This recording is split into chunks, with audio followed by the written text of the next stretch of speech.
By Sri Lanka's best internet package for online learning and online working with many amazing offers. Call 1212 for more information. Sri Lanka Telecom. ලෙන්ගතුකම වැඩි කරගන්න ලව්ජු රුපියල් 50ට අඩු කළා. මාමේ එන්න අපිට එකක් බොමු.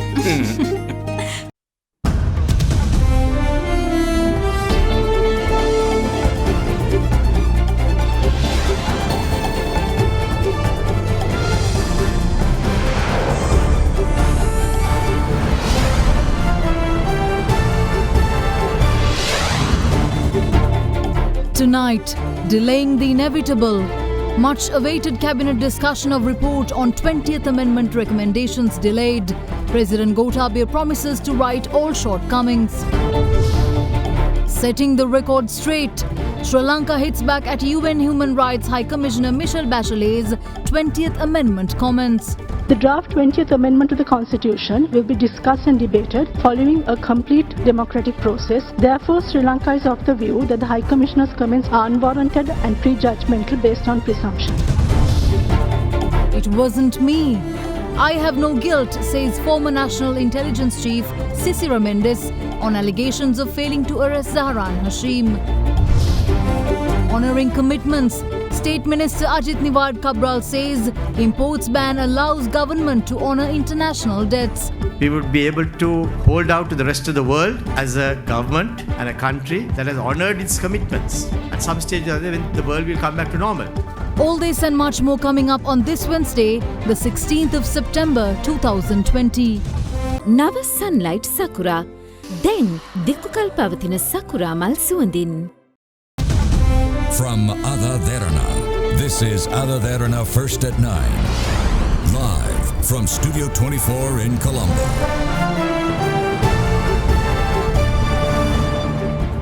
Good evening and welcome to First at 9. I'm Shanella Fernando. Moving on to your top stories for tonight. The report prepared by the 9-member committee on the shortcomings of the draft bill of the 20th Amendment to the Constitution was not taken up at the cabinet meeting today. Meanwhile, in that backdrop, with today marking the 14th day since the 20th Amendment to the Constitution was gazetted, it can now be included in the order book of Parliament any day from tomorrow for discussion. The report on the observations and the conclusions of the 9-member committee on the shortcomings of the draft bill of the 20th Amendment to the Constitution was handed over to the Prime Minister yesterday. According to the report, although the ability to file a fundamental rights petition against the President is tipped to be abolished by the 20th Amendment, an agreement has been reached to hear only FR petitions filed where the President is named as a respondent. It has also been proposed to continue with the Audit Service Commission and to bring the Office of the President and the Office of the Secretary to the Prime Minister under the purview of the Auditor General. However, the Auditor General will not have the power to audit state companies registered under the Companies Act. It was also decided to maintain the 19th Amendment limitation on cabinet ministries to 30 and state ministries to 40. The committee has also decided to extend the time allowed for individuals to go to the Supreme Court to examine the constitutionality of any emergency legislation from 7 to 14 days. The restrictions that were put in place by the 19th Amendment on dual citizens taking oaths as president or as a parliamentarian was due to be abolished by the 20th Amendment. However, the committee has proposed that it be maintained. Furthermore, the public's ability to seek redress with regards to complaints against the police will remain with the National Police Commission. However, it has also been proposed to grant the power to decide on promotions and transfers of police officers to the Public Service Commission. What's more, the committee has also proposed to appoint a senior judge to the Judicial Service Commission. In the meantime, although the final report of the committee was to be tabled before Cabinet today, it was not taken up for discussion.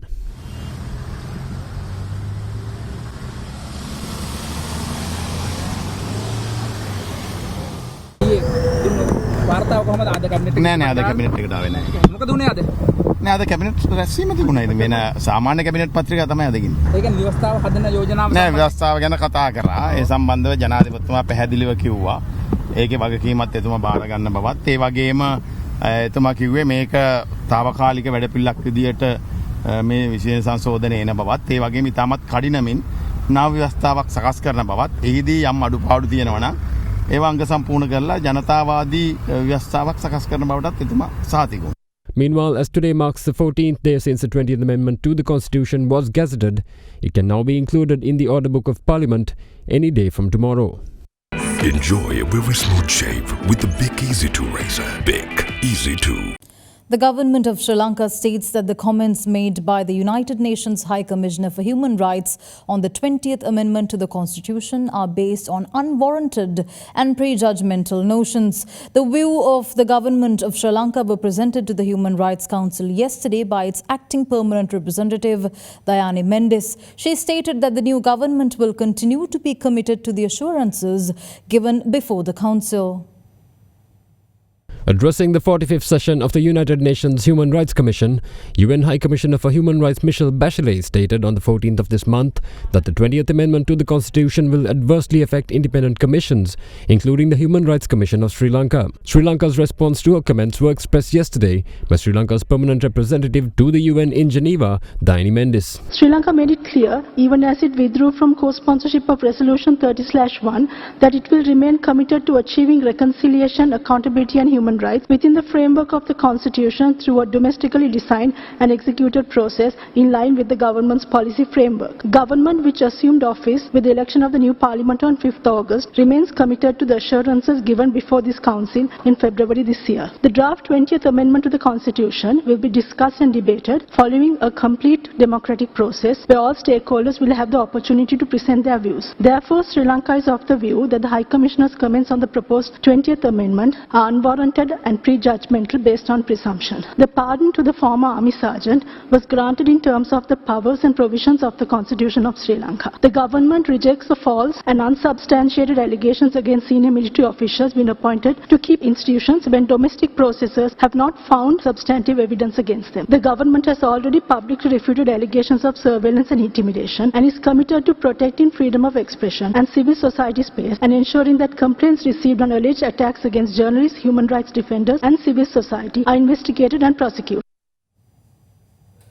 Former National Intelligence Chief Sisira Mendes told the Presidential Commission of Inquiry investigating the Easter Sunday attacks that he disagrees with allegations that any dereliction of duty on his part contributed to the Easter Sunday attacks. Testifying last afternoon, Mendes accused the IGP, the Police Department, the Terrorism Investigating Unit and the CID of being solely responsible for the attacks due to their failure to arrest Zaharan Hashim. Former Chief of National Intelligence, retired DIG Sisira Mendes, appeared before the Presidential Commission of Inquiry investigating the Easter attacks last afternoon for his 6th day of testimony. At the outset, the Additional Solicitor General at the Commission asked the witness whether former State Intelligence Director Nilantha Jayawardena telephoned him before the attacks on April 19th. He replied that he had indeed received a phone call from the SIS director on 19th April, who informed him that an explosion had taken place, and when he asked Senior DIG Jayawardena where it had happened, he had replied that it took place in Kathankudi. The chairman of the commission then asked the witness whether Senior DIG Nilantha Jayawardena had mentioned Zaharan Hashim's involvement at any point during the conversation. The witness replied, no, he didn't mention any such connection at the time. The witness was then asked by the Additional Solicitor General whether his spouse, who is a Catholic, attended church services on the evening of 20th of April 2019. To this, the witness replied that since he had assumed that the IGP would have taken appropriate security precautions after he informed him about the intelligence warning, which his wife was unaware of at the time, he had proceeded to attend church services in the evening on that day at a nearby church. The former National Intelligence Chief added that on his way to church, he received another phone call from the State Intelligence Service Director, who told him, "Sir, this is a big problem. I told the IGP." But the call had abruptly ended before he could speak further. When asked by the Additional Solicitor General why he did not try to call him back at the time, the witness replied that he did not attempt to do so as the phone call was disconnected from Jayawardena's end. Following this, the Additional Solicitor General asked the witness if he felt any personal guilt for neglecting his duties and enabling the attacks on 8 different locations, despite all the warnings received. The former National Intelligence Director replied, "No, I do not think I neglected my duties. The attacks happened because those responsible failed to arrest Zaharan Hashim." The Commission's chairman then asked the witness to list out the officials responsible. The witness stated it was the IGP and the Police Department, the Terrorist Investigation Division and the Criminal Investigations Department who were responsible for this debacle. Meanwhile, the Presidential Commission of Inquiry instructed the Secretary of the Commission to hand over the personal laptop and mobile phone used by the former SIS Director at the time of the attacks, which was handed over to the Commission's police unit, to the CID for further investigations to be carried out. The chairman of the commission also instructed the senior DIG in charge of the CID to pay special attention to all messages exchanged between January 1st and December 31st, 2019. The chairman of the Presidential Commission also ordered that the report be submitted to the Presidential Commission within 2 weeks after a full investigation is conducted. The police have announced the imposition of a fine of 2,000 rupees against violators of the strict traffic lane rules, which will be imposed from Monday the 21st of this month. According to the police, the bus priority lane system will continue to be in effect and will strictly be enforced. Meanwhile, traffic lane rules rehearsals will continue tomorrow and the day after as part of the new program. The rehearsals of the new traffic lane rules in the Colombo city were held for the third consecutive day today, targeting Sri Jayawardhanapura Mawatha, Baseline Road, High Level Road and the Gaul Road. Three-wheeler drivers and motorcyclists were instructed to only drive along the bus priority lane from today. However, some three-wheeler drivers and motorcyclists were blatantly seen disregarding the new rules. අද ඇත්තටම traffic එක පොඩක් ඉක්මනට එන්න පුළුවන් කමක් ලැබුණා. මම හිතනවා මේ ක්‍රමවේදය දිගටම ගියොත් මහ ජනතාවට පහසුවක් වෙනවා කියලා ගමන් කිරීමට. ඉතින් 6 ඉඳන් 8 වෙනකම් ඔෆිස් ටයිම් වලට ප්‍රයිවට් එන වාහන ඔක්කොම නවත්තලා රජයේ CTB බස් දාලා මේ පාරවල් දුර යවන කිසි ප්‍රශ්නයක් වෙන්නේ නැහැ. හොඳයි හැබැයි මෙහෙ දාන්න ඕනේ අර වෙන රටවල් වල වගේ CCTV කැමරාස්. එතකොට කිසි ප්‍රශ්නයක් නැහැ. වැරද්දක් කරොත් ගෙදෙට්ට එනවා දඩකොලේ. මෙහෙම කරන්න ගියාම පොලිසිය රාල්හාමිල මැද්දේ ඉන්නකොට මේ ට්‍රැෆික් එක වැඩි වෙනවා. දැන් ත්‍රිවිකාරයෝ බයිසිකල් කාරයෝ ලොරි කාරයෝ ටික හිර කළා අපි අහිංසක මිනිස්සුන් හිර කළා සල්ලිකාරයෝ ටික මැද මන්තිරු දෙක යන මොකද්ද මේ අපරාධය? අය මොකෝ මන්තිරු නීතිය හොඳද? ගැටලුවක් නැහැ මේ බස් තීරුවට බයිසිකල් දැම්මම පොඩ්ඩක් ගැටලුවක් තියෙනවා. ඒගොල්ලන්ට ඉක්මනට යන්න පුළුවන් දැන් නැත්නම් සාමාන්‍ය විදියෙන් දැන් වල ඒ කියන්නේ පාලමුණින් දාන එකත් පොඩි ගැටලුවක් තියෙනවා. පාලමුණින් දාන දෙන්නේ නැති එක. As part of the pilot project, a rehearsal of the traffic lane rule will be implemented tomorrow and the day after, but will be strictly enforced starting from Monday, the 21st. Accordingly, a fine of 2,000 rupees will be slapped against those violating a list of 14 traffic offences, including crossing the single and the double white lines. Further, it is also a must that buses, three-wheelers and motorbikes travel in their designated lanes only. Traffic will be monitored by drone cameras and CCTV footage. The traffic lane rules will be strictly enforced every weekday from 6 to 9 a.m. and from 4 to 7 p.m. ඉතාමත්ම කරුණාවෙන් මාර්ගය භාවිතා කරන සියලු දෙනාගෙන් ඉල්ලා සිටින්නේ මේ මන්තිරු නීතිය ක්‍රියාත්මක කරන්නට ශ්‍රී ලංකා පොලිසිය වෙත සහයෝගය දෙන්න. මේක මහජනයාගේ සුබසිද්ධිය සඳහා කරන්නේ විශේෂයෙන්ම බස් රථ පාරේ වම්පස තීරුව පමණක් භාවිතා කරන්න. එතකොට ඒ තීරුවේ වෙනත් වාහන වලට අවහිරයක් නැතුව ඉතා පහසුවෙන් ඒ ප්‍රමුඛතා මන්තිරුවේ ගමන් කරන්නට පුළුවන්. යතුරුපැදි සහ ත්‍රිරෝද රථත් පාරේ වම්පස තීරුව භාවිතා කරන්න. මේ මන්තිරු නීතිය ඉතා තදින් අපි ලබන සඳුදා ඉඳලා ක්‍රියාත්මක කරනවා. මාර්ග නීති කඩකිරීම සම්බන්ධයෙන් රුපියල් 2000ක දඩපත්‍රිකාවක් තියෙනවා. එහෙම නැත්නම් අධිකරණයේ මෛත්‍රාත්වරයා නියම කරන දඩේට හෝ වෙනත් දඬුවමකට යටත් වෙන්න සිද්ධ වෙනවා. චෝදනාවක් තමයි බස් වලට බයික් යනවා ත්‍රිවිලනවා පේන්නේ සිද්ධ වෙන දින අනතුරුමානේ වැඩි වෙන්න පුළුවන්. ඒකම මන්තිරුවේ යනවා නම් බස් රථ පේනවද ත්‍රිරෝද රථ පේනවද කියන අවශ්‍යතාවයක් නැහැ. කිනක පිටුපසින් තමයි යන්න ඕන. දැන් ලංකා පෞද්ගලික බස් නියමයේ සංගමය කියනවා ත්‍රිරෝද රථය යතුරුපැදි බස් මන්තිරුවට දාපුට වැරදි. එක් සංගම් ඒ සංගම් වල වරප්‍රසාද සඳහා සටන් කරනවා. නමුත් අපි සටන් කරන්නේ එක කොටසක වරප්‍රසාද සඳහා නෙමෙයි පොදුවේ මාර්ගයේ භාවිතා කරන සියලුම දෙනා වෙනුවෙන්. More news on the other side of this break. Stay tuned.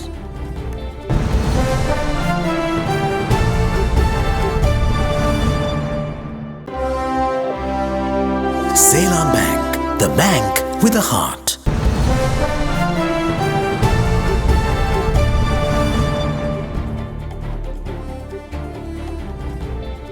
Welcome back. In more news, the State Pharmaceutical Manufacturing Corporation today took its first step towards a successful initiative to prevent billions of rupees from being spent on importing pharmaceuticals by locally manufacturing an essential drug named gabapentin, which up to now has been imported at a cost of 65 million rupees annually. According to State Minister of Production, Supply and Regulation of Pharmaceuticals, Professor Channa Jayasumana, an agreement has been arrived at with the Ministry of Finance to allocate funds to set up a dedicated pharmaceutical manufacturing factory.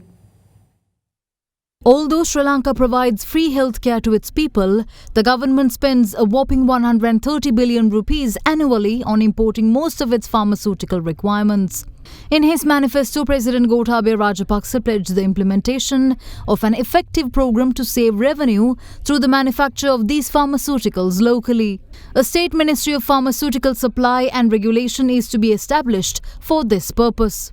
A new program was launched upon instructions of State Minister in charge of the subject, Professor Channa Jayasumana, under the theme New Medicine for a New Country. As the initial step, a locally produced variant of gabapentin, a drug commonly used for neurological disorders, was launched by the State Pharmaceutical Corporation. In total, the government and the private sector spend about 65 million rupees annually to import this drug. The State Pharmaceutical Corporation says that the country's requirement of the drug can now be fulfilled locally.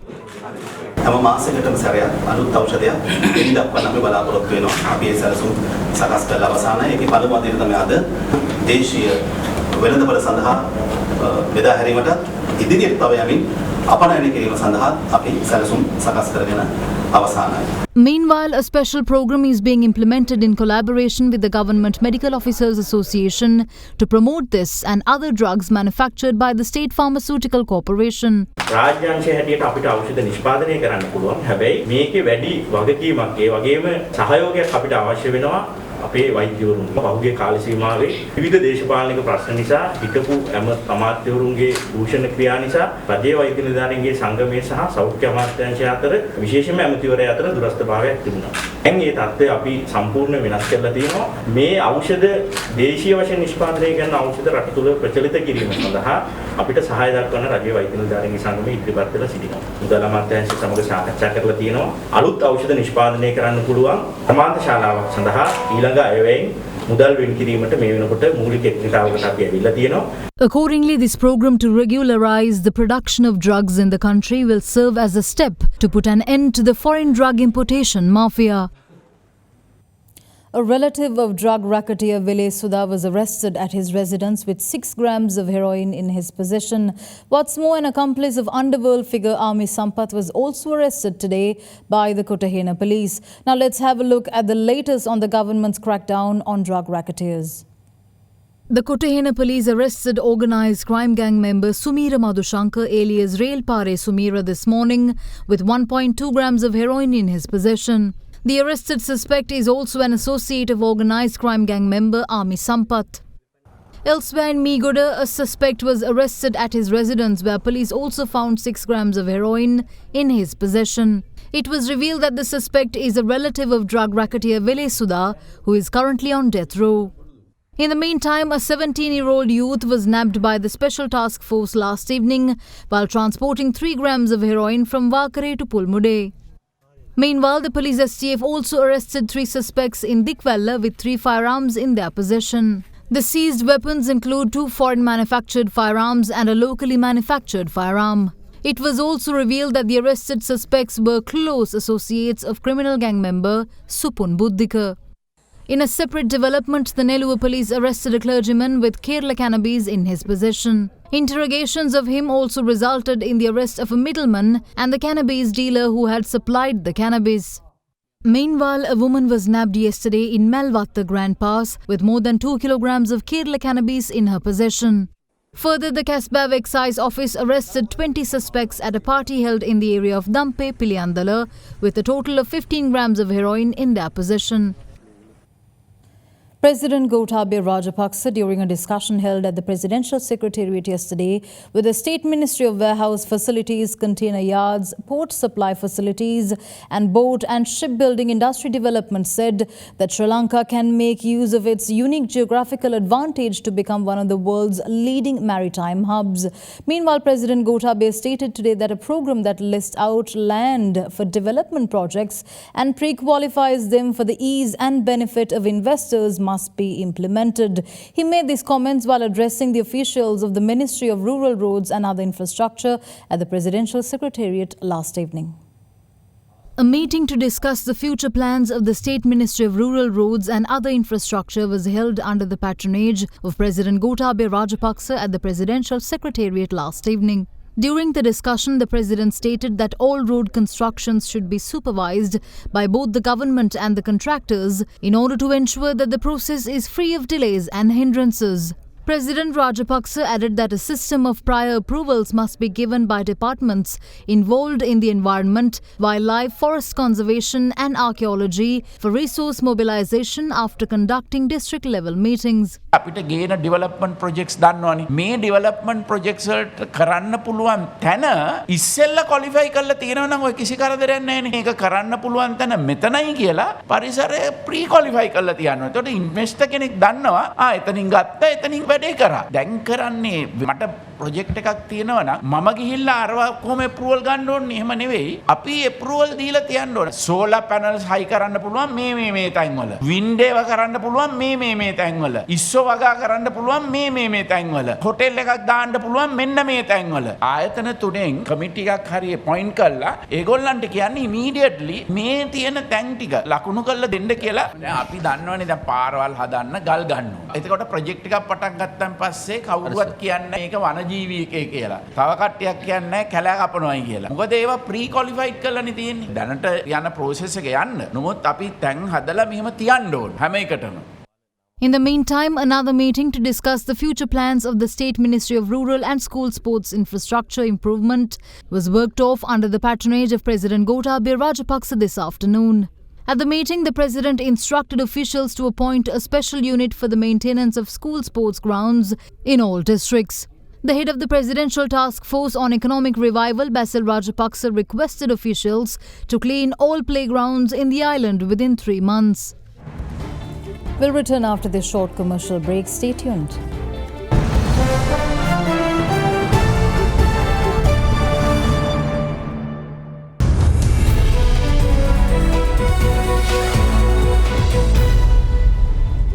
In your business news, explaining the Sri Lankan government's rationale for the continued ban on imports of non-essential goods, State Minister Ajit Nivard Cabral said that the government's tough decision was based on sending out a clear and positive message to the global community by allowing it to honour its debts at the cost of what he termed necessary lifestyle changes.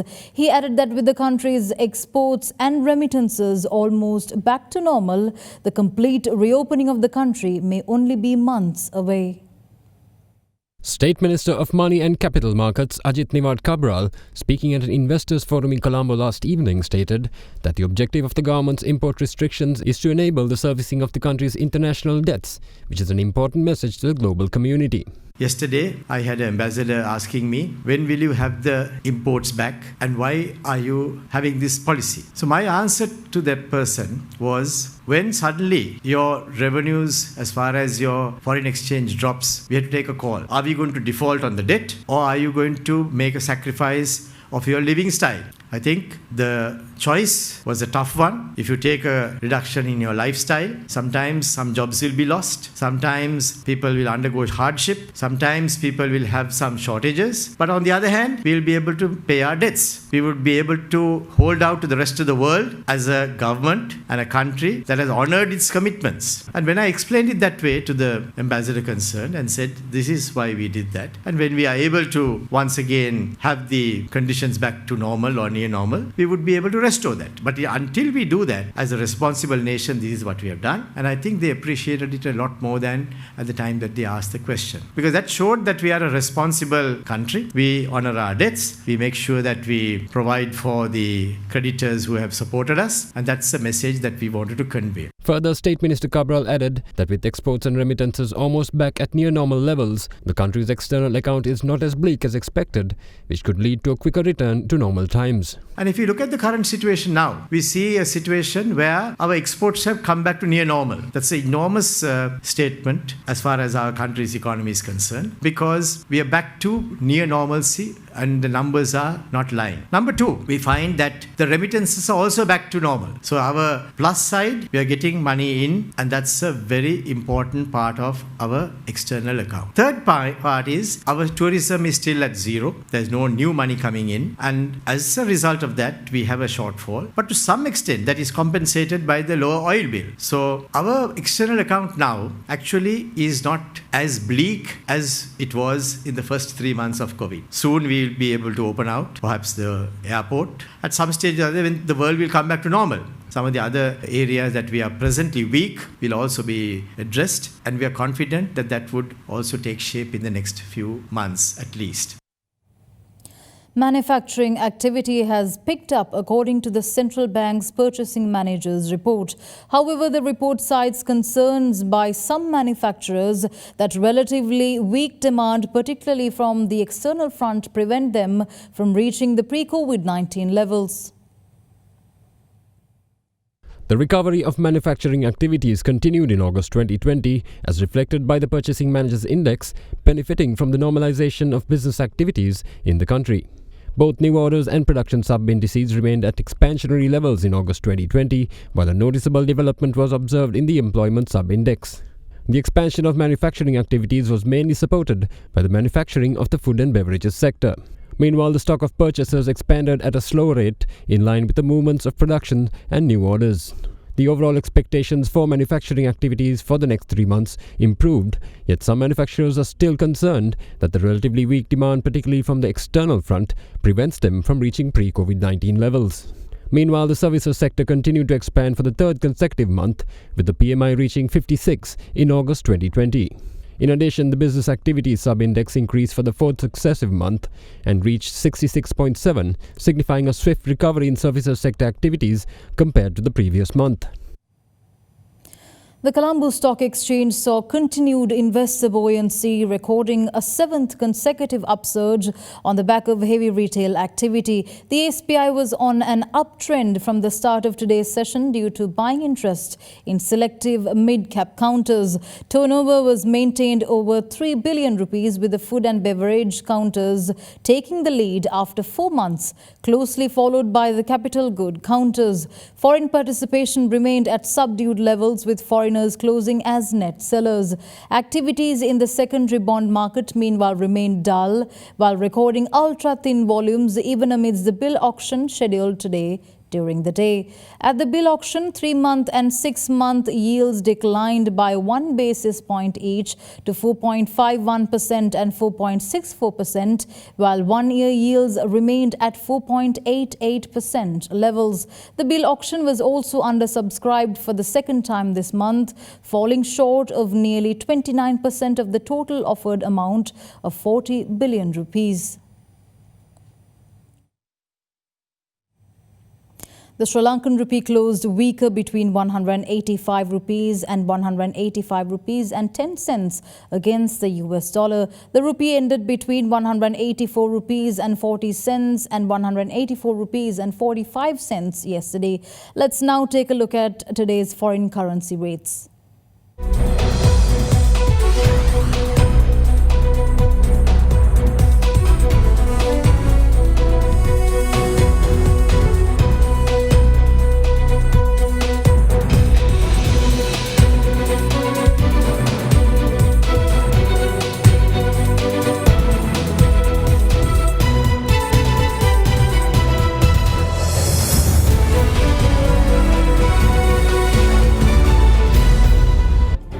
With that, we wrap up tonight's edition of First at 9. Thank you for joining. I'm Shanella Fernando. Have a good night.